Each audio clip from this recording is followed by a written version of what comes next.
Na kusalimu asubuhi ya leo, mpendwa na rafiki yangu. Naomba nikukaribishe kwa ajili ya neno la Mungu. Ujumbe wetu nasema kupewa neema na Mungu ya maongezeko. Kumbukumbu la Torati mlango wa 1 na mstari wa 11. Bwana Mungu wa baba zenu na wafanye kuwa wengi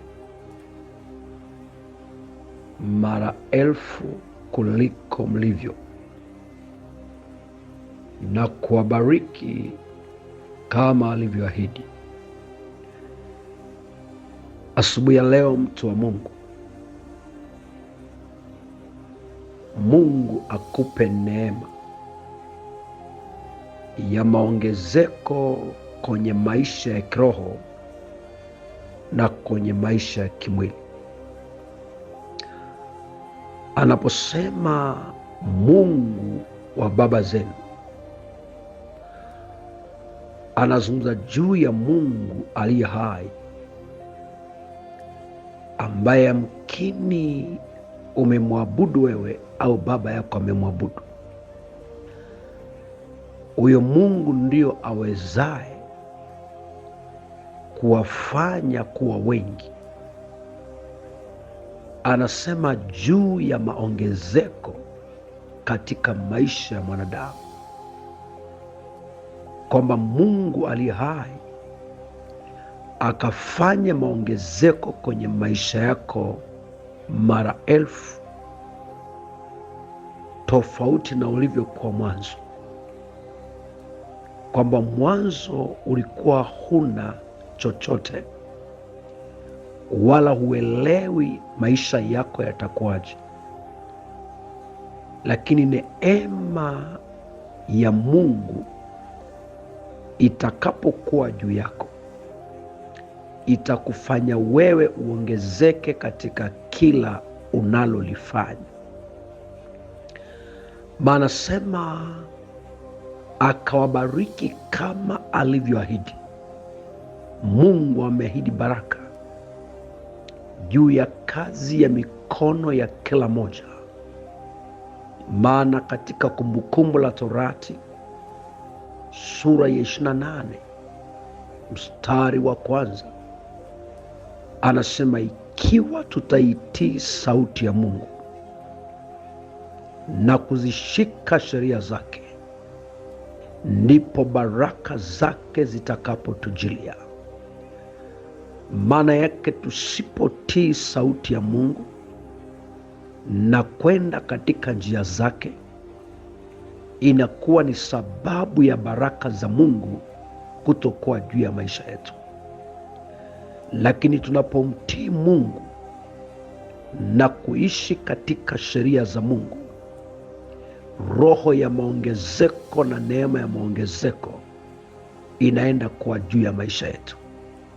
Ndio maana nasema Bwana Mungu wa baba zenu awafanye kuwa wengi mara 1000 kuliko mlivyokuwa, na kuwabariki. Kwamba Mungu anapoachilia roho ya maongezeko kupitia neema yake, unaongezeka kuliko ulivyokuwa. Katika kile kitabu cha Yeremia mlango wa 30 mstari wa 19 anasema, tena kwao itasikiwa shukurani na sauti ya wachangamkao, nami nitawazidisha, wala hawatakuwa wachache tena.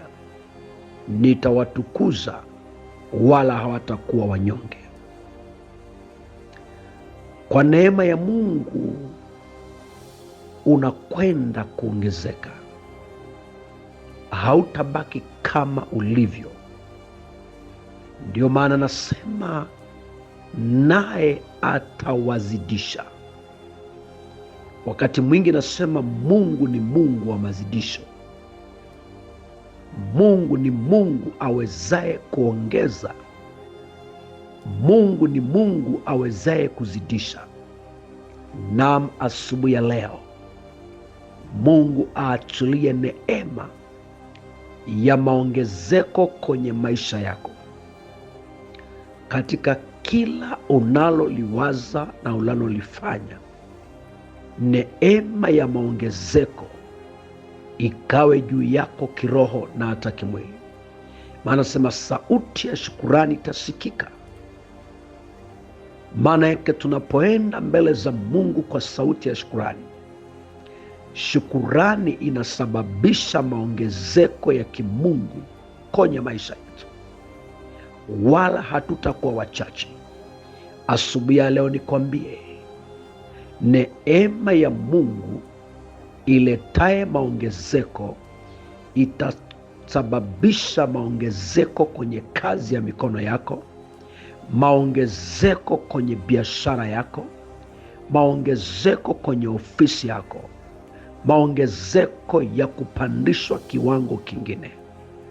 Kwani maandiko yanasema hautaishi kwa unyonge miaka yako yote, kwani hamtakuwa wanyonge tena, kwa sababu Mungu atakutukuza.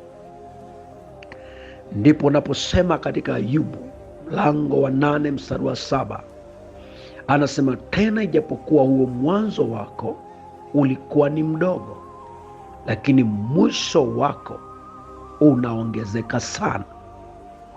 Mwisho wako, ijapokuwa unajiona kama huongezeki, lakini ahadi ya Mungu, mpendwa, asubuhi ya leo ni kuachilia maongezeko kwenye maisha yako. Pale ambapo unaona umechoka, pale ambapo unaona hakuna kinachotokea, lakini nataka nikuambia asubuhi ya leo usichoke, kwa sababu kuna kitu kinaenda kutokea. Ndio maana nasema tutavuna tusipozimia moyo. Roho ya maongezeko ikiambatana na wewe, maongezeko yatakuwepo. Ndio maana nasema ijapokuwa kila unachokifanya ni kidogo, inaonekana kama haina mwelekeo, lakini neema ya maongezeko ikiwa juu yako, maandiko yanasema mwisho wako unakwenda kuongezeka sana. Nataka nikuambie mpendwa, asubuhi ya leo, amini ya kwamba Mungu aliye hai ni Mungu aongezaye hatua za mtu katika maisha yake. Ndipo unaposoma kwenye kile kitabu cha Kutoka sura ile ya 1 mstari wa 12, maandiko yanasema kwa kadri walivyowatesa ndivyo walivyoongezeka. Haijalishi unapitia vita vya namna gani, haijalishi kuna magumu ulionayo, haijalishi mbele yako kuna giza, lakini katikati ya mateso Mungu anakwenda kuachilia maongezeko juu ya maisha yako. Ndio maana nasema katika Zaburi, mateso ya mwenye haki ni mengi, lakini Bwana humwokoa nayo yote. Tena anarudia akisema, yeye kwetu na nguvu na kimbilio na msaada uonekanao tele wakati wa mateso. Nikwambie mpendwa, wakati wa mateso Mungu anaweza akakuonekania. Haijalishi mbele yako unaona giza, haijalishi mbele yako unaona vita, lakini maandiko yanasema kwa kadri walivyokuwa wanapita, kwa kadri walivyokuwa wanateseka, ndivyo Mungu alivyoachilia neema ya mazidisho kwenye maisha yao. Ndivyo Mungu alivyoachilia neema ya wao kuongezeka. Kwa nini? Kwa sababu Mungu ni Mungu aonekanaye wakati wa mapito, wakati wa mateso. Ndipo Daudi anasema, nimekukimbilia Bwana, nisiaibike milele. Asubuhi ya leo nikwambie, unapomkimbilia Mungu, maongezeko lazima yanakuwa kwenye maisha yako. Ndipo unapoangalia sura ile ya kwanza tena kitabu cha Kutoka na ule mstari wa 7, maandiko yanasema, nao wana wa Israeli walikuwa na uzazi sana na kuongezeka, maana nao wakazidi kuwa wengi, wakaendelea kuongezeka nguvu katika ile nchi. Ni kuambia asubuhi ya leo, Mungu aachilie neema ya wewe kuongezeka kihekima, kuongezeka kiufahamu, kuongezeka kimaarifa, kuongezeka kiuchumi, kuongezeka katika afya, kuongezeka katika maono ulio nayo. Ni kwa maana maandiko yanasema nao walikuwa na uzazi. So Mungu akakuondolea roho ya utasa, Mungu akakuondolea roho ya mapozo, ili ukapate kuongezeka katika hatua zako na katika njia zako. Na tuombe. Mungu wetu na Baba yetu, katika jina la Yesu Kristo, achilia roho ya maongezeko katika maisha ya mtu huyu, akaongezeke kiroho na hata kimwili, akaongezeke katika uchumi na katika maono yake. Mipaka aliyowekewa ikaondoke, na neema ya Mungu iletaye baraka iwe juu ya maisha yake, kwa jina la Yesu Kristo, amen. Ni rafiki yako Mwalimu Bishop Daniel Mathew, Arusha, Tanzania.